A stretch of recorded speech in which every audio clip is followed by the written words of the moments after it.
Imagine you're alone in a slot canyon. Narrow stone walls, blue sky a sliver above, no phone signal, no one to hear you call. You step, a rock shifts and a boulder pins your arm to the canyon wall. You try to pull free, it won't budge. Hours pass, then days. Your water runs out, your food dwindles. You tape a message to a camera in case no one finds you. The world goes from routine to survival in the space of a single misstep. This is not a movie line. This happened to Aron Ralston in April 2003, 5 days trapped, alone, with one terrifying choice: die slowly or do something no human should have to decide. He chose to live. On April 26, 2003, 27-year-old Aron Ralston drove into the remote desert of southeastern Utah. The place, Bluejohn Canyon, part of a maze of narrow slot canyons carved into winged Navajo sandstone, breathtaking, beautiful, and unforgiving.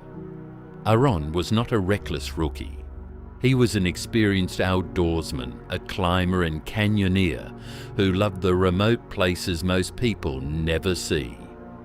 He'd hiked, climbed, and rappelled across the American West. But experience can breed confidence, and on that early spring trip, one small assumption would change everything. Aron grew up in Colorado, drawn to mountains and solitude. He worked as an engineer and a weekend climber. He liked travelling light, moving fast. He would sometimes go on solo trips without telling anyone the exact route or schedule, a dangerous habit that mattered that day. He packed minimal gear: water, light food, a small headlamp, a rope, and a Leatherman multi-tool strapped to his belt. He liked testing limits. For him, the canyon was both playground and sanctuary. He didn't expect it to become a trap. Aron parked at a remote pullout and began hiking into the canyons alone. The route was rough: sandstone ledges, tight squeezes, dry washes. The slot funnels light in dramatic shafts. At times you can't see more than a few feet ahead. He scrambled, he down-climbed, and he threaded tight sections where a pack has to be removed. At one narrow constriction, Aron worked his way under a chalk stone, a wedged boulder sitting between the canyon walls. He was comfortable, confident enough to squeeze and maneuver through. That confidence would meet a specific misfortune minutes later. At roughly mid-morning, a large rock above shifted as he moved beneath it. The boulder came down, rotating slightly, and wedged itself so tightly against the canyon wall and floor that Aron's right arm became trapped between rock and rock. The boulder trapped his arm immovably. The force and weight prevented any leverage he could produce. He pulled, he wedged his body, he tried to chip stone with his tools. Nothing shifted. He called out, but the canyon swallowed the sound. In the first hour, shock and adrenaline carried him. He expected help. He expected the rock to be shifted with effort. It did not move. Aron spent the first hours using everything he had. He tried to lever the stone. He tried to wedge sticks and his multi-tool. He tried to chisel at the sandstone.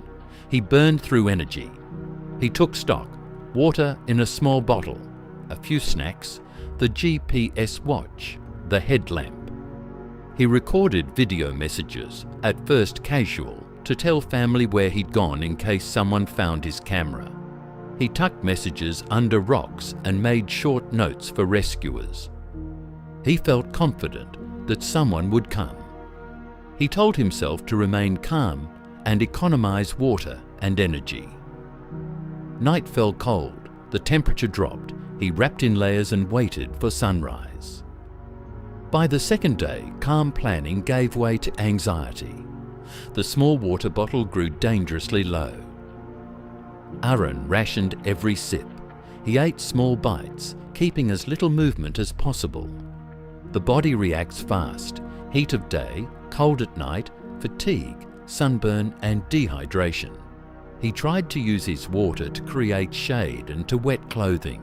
He improvised signals, stacked stones, notes in conspicuous places, but the canyon's serpentine turns mean a rescue team could easily miss him. Alone, the mind begins to play tricks. Hours and days blur, and sleep becomes a fragile resource. Throughout, Aron kept documenting.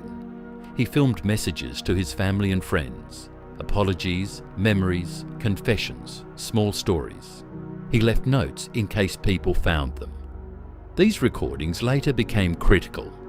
They show an evolving mental state, determination, fear, humour, and a will to survive. He recorded details of the situation that would later help investigators reconstruct the timeline, where he entered, what he tried, what failed, and how he rationed supplies. By the third day, the situation worsened. He had to drink his own urine to stay alive, an extreme measure, but one that provides short-term fluid and electrolytes. He fashioned splints, tried to leverage rocks with strangled tools, and cleared pockets for warmth. He began to experience dehydration-driven hallucinations, faint sounds, imagined people, the sense that help was near. The canyon is a place where you can be perfectly visible, but completely out of sight. Day after day, the sun rose and set without rescue. After roughly 72 to 96 hours, different sources give hour counts, but the critical point is full clarity arrives. The rock will not budge, and outside help is not forthcoming. Aron's analysis turns practical. Time left without water, the condition of his arm under pressure, risk of infection and necrosis, and the near certainty of death if he remains pinned. He made lists. Try again to move rock, wait, conserve, or accept an impossible measure. He prayed. He thought of his family and he weighed options. This is the crucible of human decision. The will to live versus acceptance of the inevitable. When he reached absolute clarity, he came to a single, brutal conclusion. The only way out was to remove the trapped limb.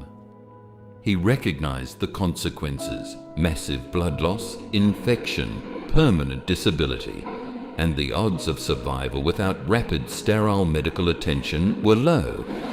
The plan required tools he had: a dull pocket knife and a multi-tool, tape for a tourniquet, and everything practical he could improvise. He prepared mentally, recording messages, calming himself, and setting up for a process that would demand more courage than most can imagine. This moment is not about violence. It is about a hard, rational choice to preserve life at devastating cost. He prepared. He used a strap as a tourniquet high on the arm to reduce blood flow. He jammed his elbow with rocks to stabilize the limb. He set a small mirror or camera to guide himself. He timed breaths, focused on one cut at a time, and accepted the pain mentally before focusing on the mechanics. In improvisational survival, method replaces panic. He had no anesthesia, and he knew the act would be excruciating. But he methodically planned amputation steps: soft tissue, tendons, bone. He forced his mind to compartmentalize sensations into tasks. That discipline, the craftsman's mind, saved him. On the fifth day, Aron began. He used a dual blade to cut through skin and muscle as best he could, mindful of every structure. He severed soft tissue and then painfully used the tool to break bone as needed. He used his body weight and leverage to work through resistant sections. He pinched off major vessels and used his tourniquet to control bleeding. The process took hours, more time than anyone imagines, requiring constant effort and enormous pain endurance. He later described this in interviews not as spectacle, but as focused action, a series of unavoidable tasks to separate himself from the rock. Once the limb was freed, he had to deal with massive blood loss and shock. He used the tourniquet and fashioned compression dressings from clothing. He gathered remaining water and improvised a plan to climb out. With one arm and one now damaged shoulder, he hauled himself up narrow canyon sections, using legs and grit. Every movement bled him more, every yard was a victory. He climbed until he reached a scatter of rocks and open terrain where his voice might carry. He kept moving because stopping meant death. After hours of crawling and descending, after days of deprivation, he emerged onto a slope and began stumbling toward a route where he might cross paths with other hikers. Incredibly, he soon encountered two hikers who noticed him and called for help. The hikers referred to a family or group depending on accounts, and the key point, he was found by other people who brought him immediate assistance, water, shoes, and the call to emergency services. That small human encounter saved his life.